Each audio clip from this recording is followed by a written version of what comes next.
Hey everybody, this will be a quick overview of the QSC TouchMix 8. I picked this guy up recently. Actually, I got it used. I got it on eBay for a fairly good price, but I wanted to go over some of its features, some of the things that drew me to it, and the application that I'm using it for, which is in a student room called the Studio at a church in Atlanta. So I've got a Mac Mini here with Playback, and I've got the mixer. It's powered off right now. To get this guy powered on, we're just going to hit this standby button, and it pops right up. The mixer comes with a power brick, which is this guy right here, this QSC lump in the line, and a 6-pin connector on the backside.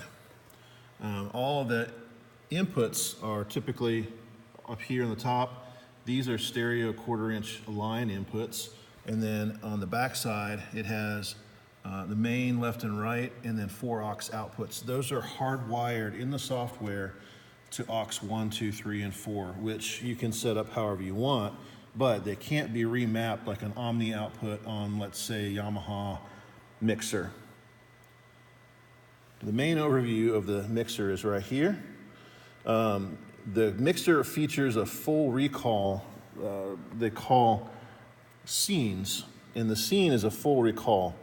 So out of the box, you've got some factory settings in here, and this, on the left-hand side, these are factory, so you can pull up a corporate event, jazz group, songwriter, and what that's going to do is pull up mixer settings. They're going to match what you might need in that situation. In my case, I've created one called Studio. That's where we're at. And every week, our volunteers are going to recall Studio, and then they'll be back to a known good configuration. The only thing it does not recall are the preamp levels, but we're mainly using wireless mics and some Spotify type playback and inputs from Video World. So things are generally coming in pretty hot and pretty consistently the same levels. The mixer has a touch screen, so as you go through the top, you can cycle through inputs 1 through 8. Then these are the 2 line inputs here. These 2 channels, these are stereo channels. And then that is 2-track playback from USB. And then that's your 2-track record master output right here. The options are pretty limited there. They don't give you like a compressor or limiter or anything like that to make up for what typically happens from a mixer board mix, which is usually pretty quiet. However, what they do give you is the option to record every single input. You see this red record enable, that I've got that set up so that my mic, oops, it pulled up the naming. It's record armed, and what you can do is you can record every single input to its own file. Not only that, you can actually punch in on those channels on the fly. So if you forget to record enable a channel, you can drop in, drop out at will for the entire time the recording is happening. So this is the record panel. And basically all you do is you hit arm on the channels that you want. So let's say I wanted to record arm my Mac to record. I would just do that. Now I've got my headset mic and the Mac set to record. And all I got to do is hit this record button. I don't have a USB stick in the back right now, so it wouldn't do anything. But it's a really great option for recording ISO channels. And used it the other day to record a staff meeting, and it worked great. It created a mono 48 kilohertz 32-bit broadcast wave file on a relatively cheap 8 gig USB stick. All right, so from the home menu, you have this is your main mix. You can select a channel by tapping it. It turns blue. And then you have the option to turn the channel up and down using the rotary encoder. Or you can grab it and turn it up and down manually. When you're using the app on the iPad, iPhone, when you tap above or below the channel, it takes it in half dB increments up or down. You can do the same thing by pressing in on the knob here and turning it, and you see the display value of the dB reduction is happening right there at the top. So you can easily see where you're at. One great thing you can do is these are macro buttons. So you've got a user 1, a user 2, user 3, user 4, and then it's got the 0. So if I turn up a channel, if I quickly want to turn it off, I can hit 0, and it zeroes out the channel. It does the same thing when you are in pan mode. So if I'm panned and I want to reset my pan, if I hit the 0, it zeroes it out, which is a really nice little feature to get back to 0. On the maps, on the button maps here, it comes from factory as left and right. So you can easily just jump around channels without even touching the screen. I can jump to a channel and turn something up, and then I can jump back to another channel, turn something up, that kind of thing. That's great.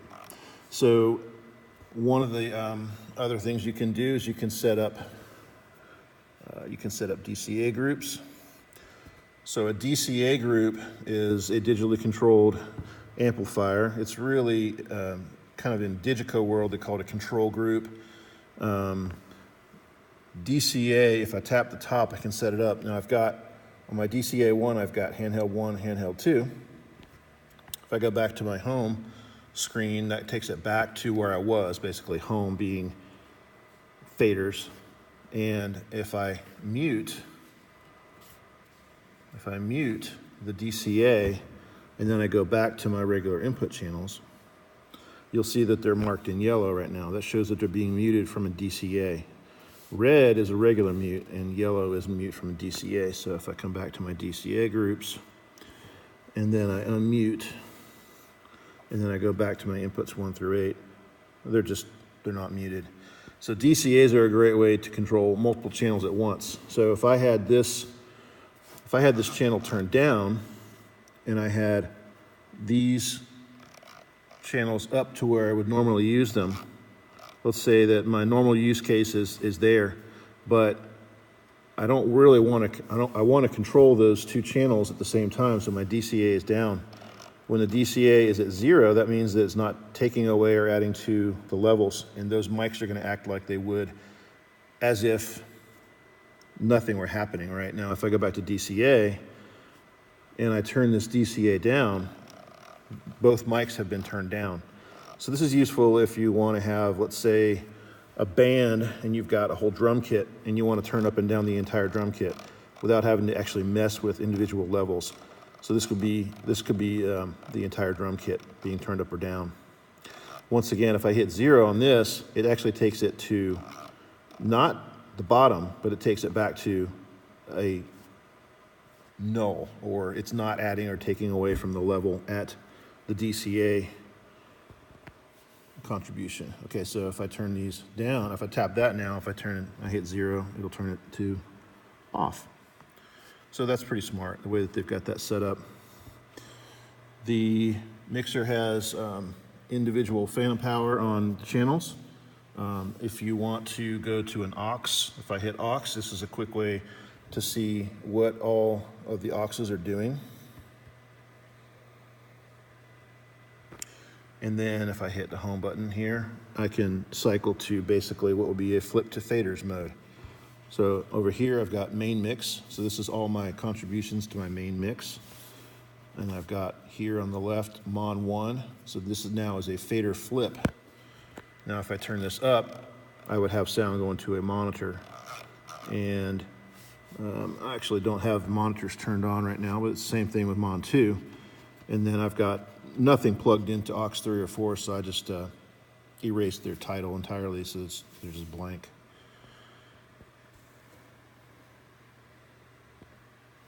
All in all, it's a great little mixer. Now, let me take you through some of the settings. This is the headset mic. If I go to my overview tab, this shows everything that's happening with that one channel. Bear in mind, this is for firmware 3.0 .08. There's one, like a .9 or a .09 that's available right now.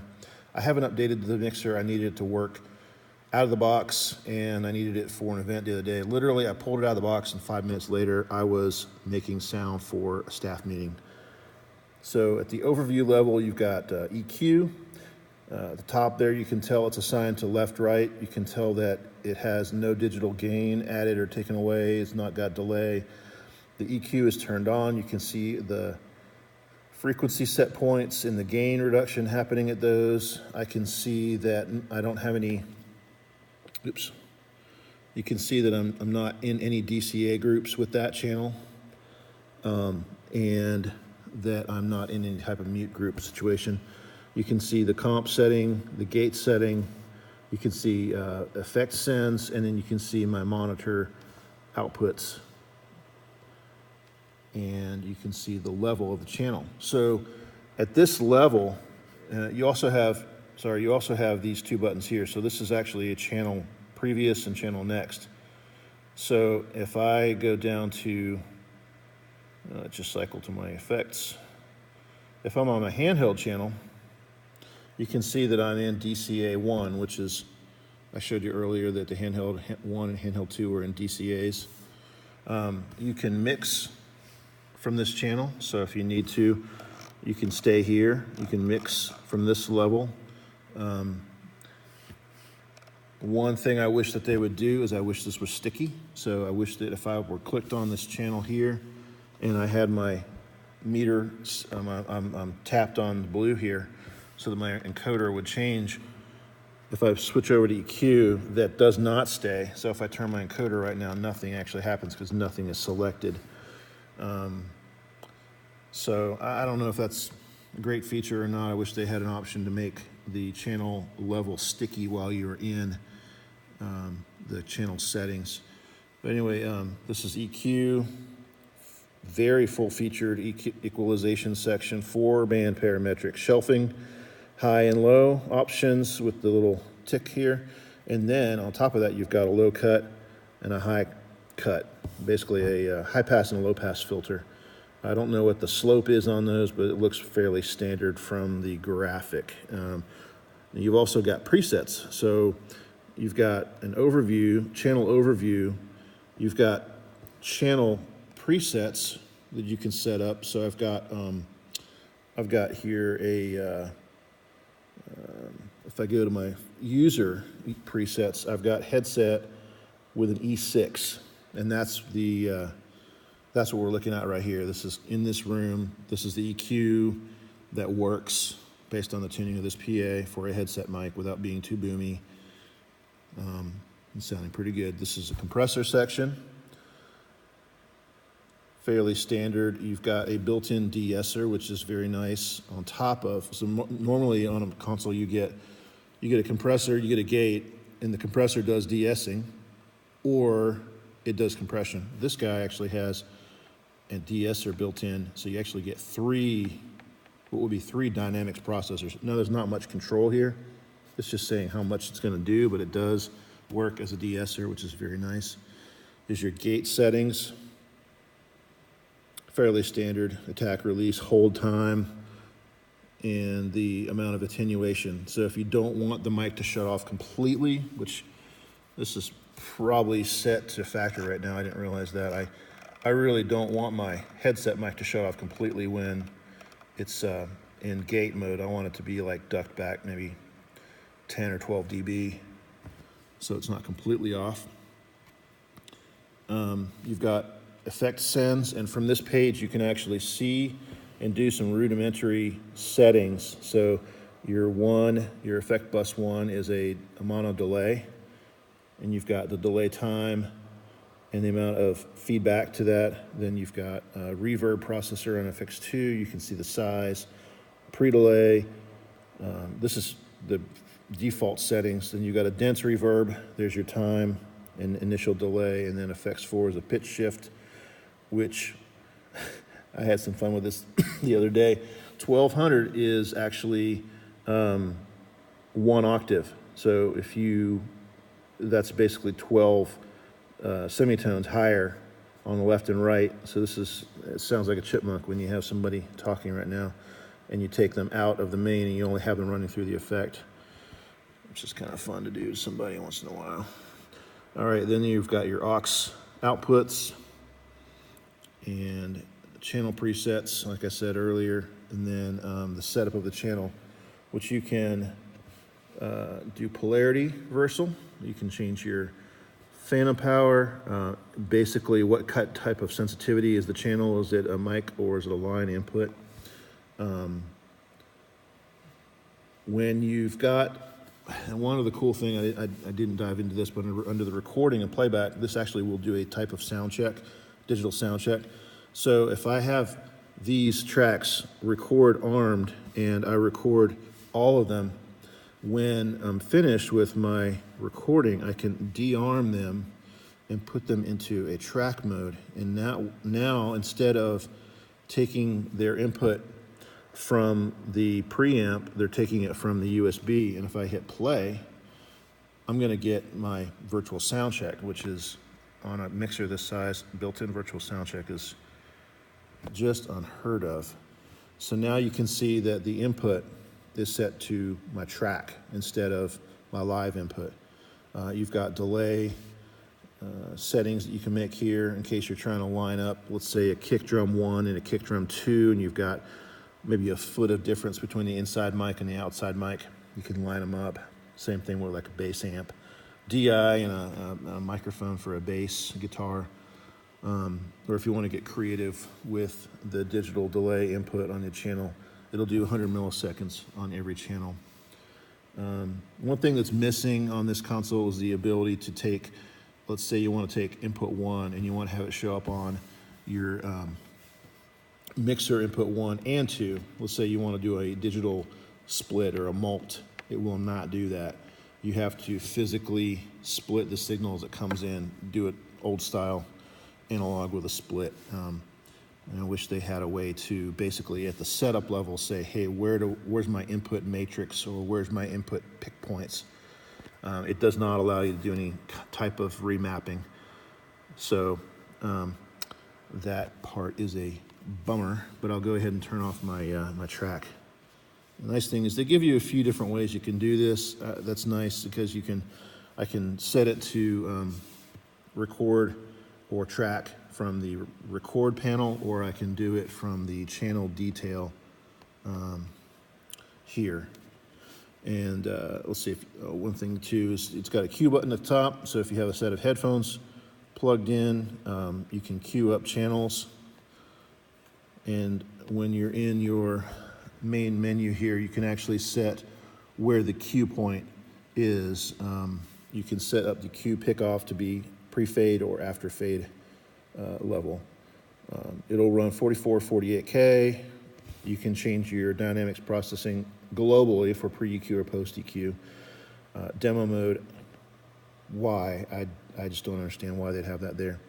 And then some other settings here. You can see the firmware I'm running is the 3008688, yeah. All right. Oh, one other cool thing is that if you hit this button up here called Info, it'll give you information. This is like your user manual. So if I tap top panel, it is the user manual.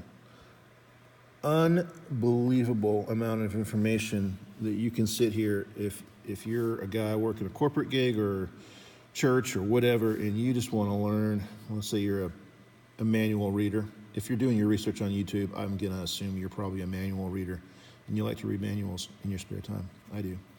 So if you tap any of those buttons there, it will take you into a detail page on how this mixer works, in addition to, obviously, they base the TouchMix 30, the 8, and the 16 all on the same mixing engine.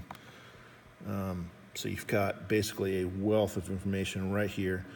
Of course, now I've been talking about this mixer in a professional capacity where the operator knows what they're doing. Let's say you've got somebody who doesn't know what they're doing. One of the cool things it has here is a wizard. So if I tap wizard, it'll help somebody work through how to do something. So a gain wizard, how do you adjust your analog input gain to avoid clipping and distortion so your mixes sound great? I just love that this was written by a human, and they actually go through a lot of detail on how to make things work. Let me go into handheld 1, for example. If I go to the EQ setting, one thing I did not show you is that it has an RTA, but then right next to that you see that button called Simple.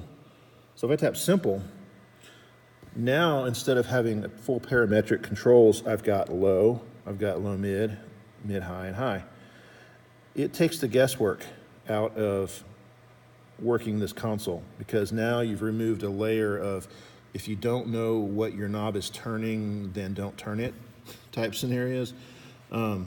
All you can do now as an operator is change the gain. You can't change the Q, you can't change the frequency, you can't change the high pass, low pass. You can turn them on, and you can disable them, but you can't actually get in there and change too much. And there is a way to lock out user levels. So if you're if you have the master password, you can get in there and do all this stuff. But if you're a regular user, you get the simple controls. That's nice. One thing, let me get a little more advanced in here too. Under the main, you've got an overview, just like the channel. You've got a program EQ. Now that's a 6-band, fully parametric with high and low shelves. On top of that, you've got a graphic EQ, 1/3 octave graphic EQ. The RTA on the master channel shows you basically your complete output. So let's go, I'll pull up some music. All right. At the channel level, I can turn the RTA. So that's my RTA coming in at the channel level. I used it the other day to seek down some feedback that was happening in a microphone. But then at the main level, you can do the same thing. I'm looking at the equalizer. This is my main output. It's really super cool. So let's turn that back down, go back to the main. One of the really neat features here is an anti-feedback. So these are basically, it's a selection of 8 super narrow notch frequency notch filters. So let's pull the music back up, back to main. And what it's doing is it's listening. This little guy right here is listening for the highest level in the mix. And it tells you if it has a lock or not. And then you can run a feedback wizard, and it'll go through and notch your system for you. Super cool. Or you can just do this manually. If you see this little guy right here is looking around, so if I go, man, okay, that's about where I want to be. So now I'm going to adjust my filter, right? And then I'm going to do a cut, and it does a super narrow notch filter at that frequency. You can change the Q. This is global. Well, you know what? Actually, I don't know if this is global or not. Let's try running to a different one.